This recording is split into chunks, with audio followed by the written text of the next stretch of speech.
Hi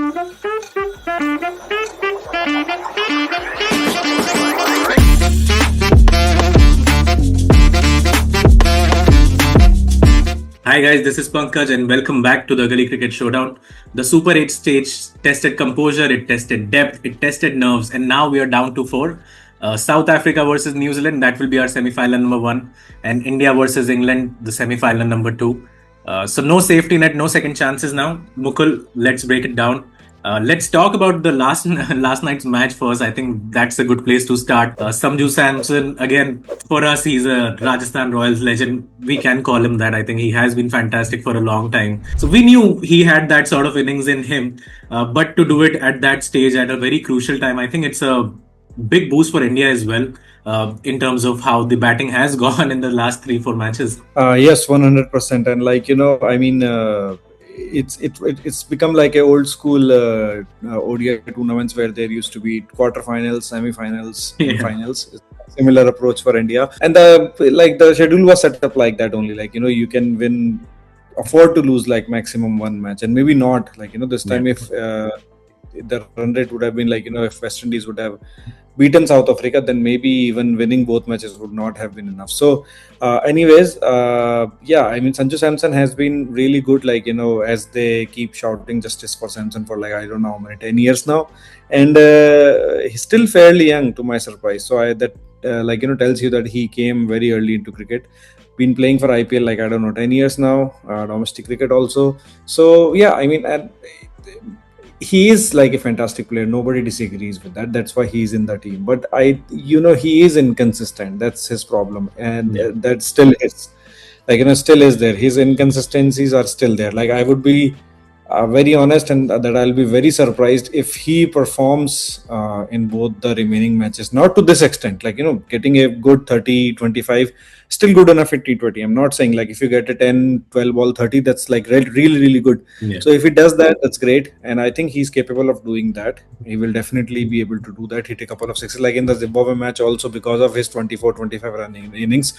Abhishek Sharma got some time, and that's why he was able to score 55, 60, whatever he did. So I think that's good. That's the role given to him. Maybe a Rohit Sharma, that you go start in the ball from ball one, and even if you get out, that's fine. So I think yesterday he remained calm and composed because 2 wickets fell from that end. And then I think I don't know, it's been in discussion in many TV channels. So, and I noticed that too, that when he completed his 50, he went again, took the guard again, took a chance, played a dot ball, just watched the ball and then started hitting. So that tells you that, he was in his mind that I need to finish this game today. Yeah. And that's really good. I love that. At that time, I had a little bit confidence that, if the other end, even somebody gives him even a little bit of support, he will take the game to the end. And he did that. So fabulous innings, innings of a lifetime.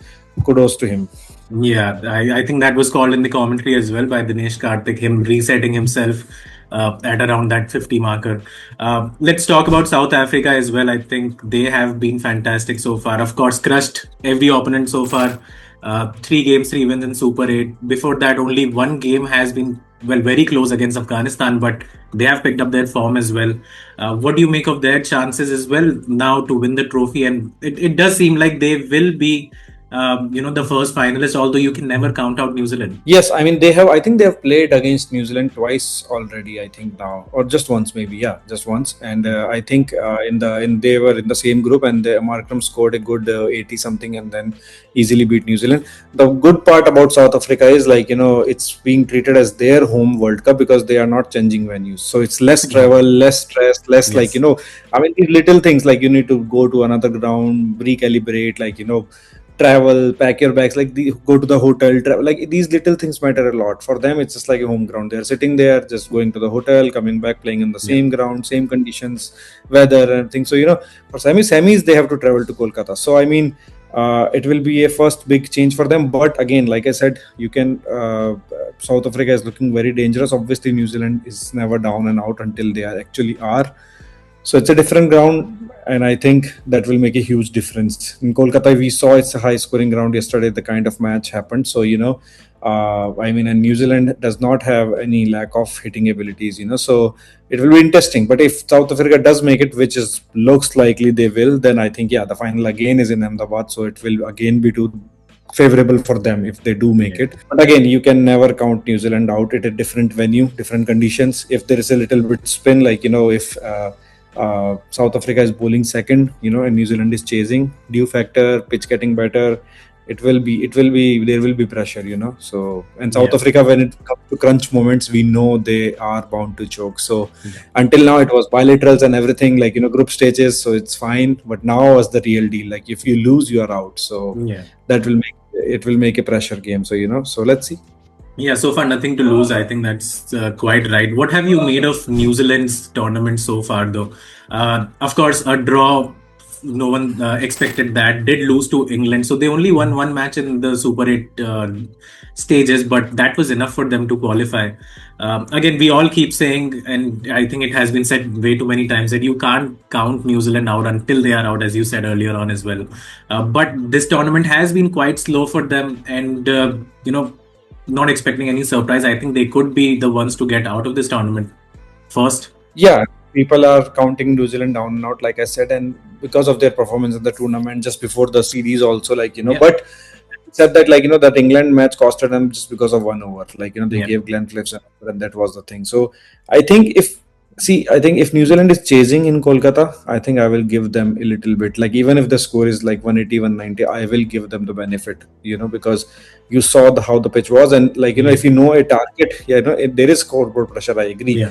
But when you know a target, okay, this is what we have to do, and it's like all ins or nothing, then, then I think they will go all out, and they have the capacity. Like, Glenn Phillips is there. Center himself is playing really, really well in batting.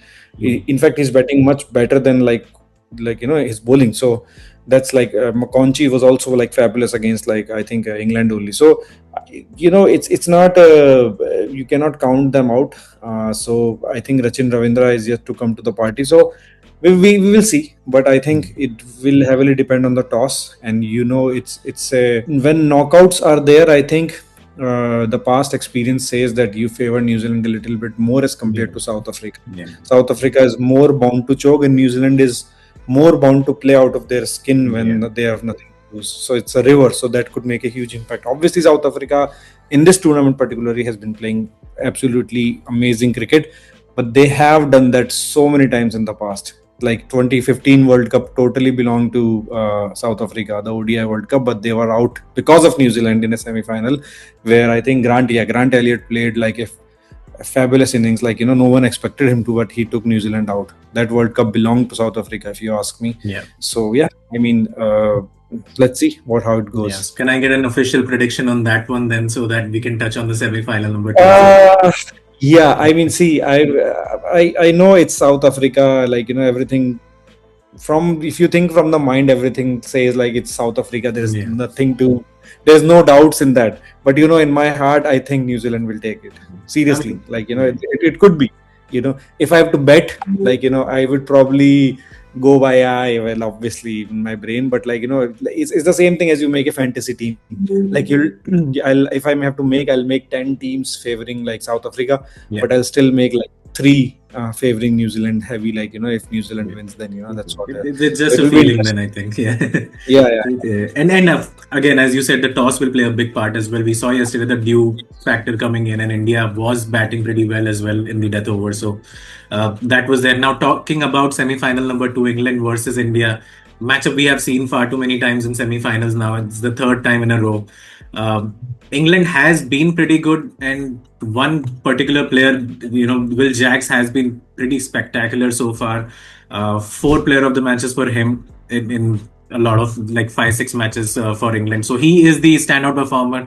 How much does it depend on him actually to carry his team to finals? I think one of the key issue is not a lot of England player firing. Like, Phil Salt has been off color, Butler has been terribly off color. Yeah. And then I think this Will Jackson, Sam Curran, and Harry Brook are the ones who have been carrying the team. The bowling has also been like Yeah. okay. So Indian pitches, like I mean, I don't know how much impact Will Jacks will make with spin, but I think the batting could come to party in India. Like it was Sri Lanka, so things were different, blah blah blah, slow pitches and everything.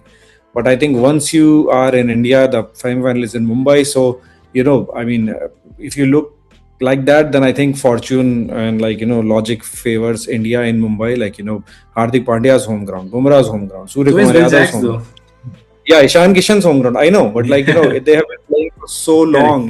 Yeah. Yeah. So I mean, in Wankhede, I think in India is like a den. I know we have made a new stadium in Ahmedabad, and everybody, all Yeah. the events are happening in Ahmedabad. Where if you ask me before that, it was Mumbai.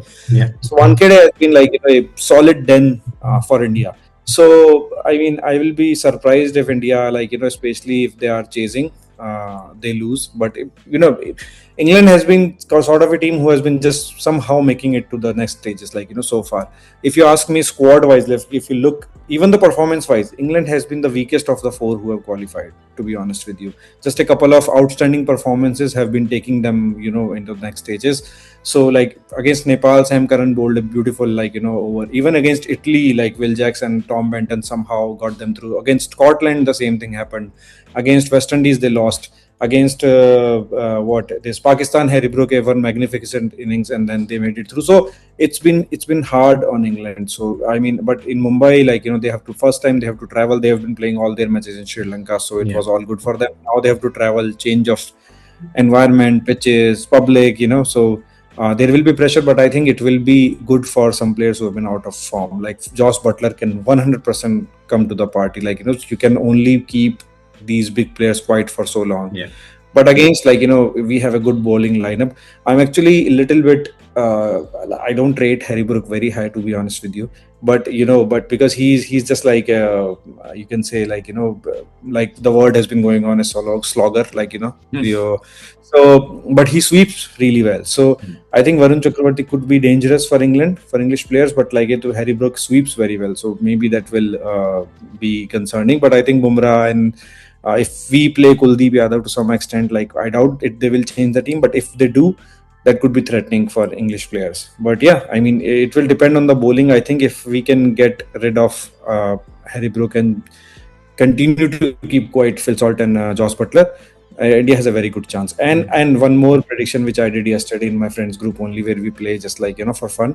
I think one of the top two, Abhishek Sharma or Ishan Kishan, are scoring good runs in semi-final in Mumbai for sure. I think at least Surya Kumar, like Ishan Kishan, Abhishek and Surya Kumar have been off color. They've been not scoring that much, but I think one of those three is playing a good innings to take India home in the semis at least. So that will be interesting to see. Well, I would like that from Abhishek Sharma, especially. I think Ishan Kishan has had his innings against Pakistan. Surya Kumar did very well against USA as well. Now, Abhishek Sharma has been misfiring in all fields, actually. Batting not so good. Even yesterday, fielding dropped two big catches. So he's the man who doesn't look like he's in a good form right now. So again, that's a good point to start with. How does India look if he actually starts performing? Because they're already doing so well without him. Players are stepping up, and especially the bowlers as well. Like Bumrah yesterday needed to take that wicket off Admire, and he did. So things are coming into play for India, and maybe at the right time. India not playing up to the potential at all. The batting has been look at the fielding. Fielding has been terrible. There was not that much due at that time. So the fielding was terrible. Bowling, Varun Chakravarti has not been the kind of bowler he was. He's somewhat here and there, but even Bumrah is getting hit for six and everything. So we can say India is only playing maybe 50% of their potential right now. If they play to the 100% potential, look what they can do. So that's the main positive for India. Just they are just playing 50-60% of their total potential and still somehow made it to the semis. So if they play even a little bit more 90-100%, then I think they will just take the opposition away, and I hope that game comes through in semis and finals. Yeah, it would be a good time to start, I guess. So again, prediction on this, I'm guessing it is India. Although England will be hard, but I think England hard to beat. But see, like the 2022 semi-final was simply one-sided because of the toss. If you ask me, there was so much due in Dubai. All matches were one-sided because of the toss. Yeah. England lost 0 wickets and then we were just blown away. In 2024, the opposite happened. India won a really comfortable win. I think England bowled out for 106 only. So it was like both matches have been one-sided each side. So I'm hoping it does not follow the alternate trend and India lose one-sided. Yeah. Looks a little bit difficult, especially on home grounds. But yeah, I mean, who knows? We'll see. We were blown away in Ahmedabad by South Africa, but it looks difficult in Mumbai. But we'll see. Yeah, so it looks like a New Zealand versus India finals at In my Ahmedabad. heart, yeah. In Yeah. my heart, yeah. But it could very well be India versus South Africa. South Africa, And yeah. England, I would say England is less likely to make it. I would give the on my top list is South Africa to make. With my brain. If I'm Yeah. speaking from my brain, South Africa is the number one team to make it. Then India, then Yeah. New Zealand, and then England. And then England, yeah. In my heart, I would just give New Zealand an edge and India, obviously. So yeah. I mean, Let's that see would be a what happens. spectacular final anyway. New Zealand again. If South Africa does coming, it's going to be a rematch at Ahmedabad. So hopefully we'll win this time. So final is said. I think we will discuss that before Sunday. Actually, we'll make another video for that. That will be all for this one, though. There are a lot of leagues going on for these big matches, so do join in, guys. Do like, subscribe, and share the video if you like our content. And we will see you in the next one.